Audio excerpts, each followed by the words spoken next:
Sino ba ang head of agency na nag-utos sa iyo as SDO na ibigay yung 125 million in cold cash sa isang security officer, Colonel Raymond Dante La Chica? Ang nag-utos po sa akin na i-release ang pera ay si Ma'am Sara Duterte. Tapos ang boxing. Uunahan ko na kayo.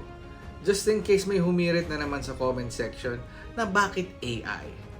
Just to give context, this is just a visual representation. Na maski si SDO Acosta inamin na yes, napagkasya ang 125 million sa 4 na gym bag.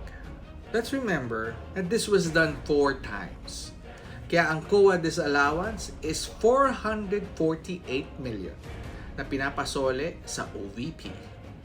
And just to give emphasis to the point, hundreds of millions, bakit cash? Pwede naman cheque or manager's check or even online. Pag ganito kasi, walang paper trail, walang money trail. Nakita na natin yung ganitong modus. Diba naalala nyo dun sa flood control scam? Hundreds of millions na nakapatong sa lamesa. Disbursement, cash. At anong sinabi ng Diskaya? We started noong 2016.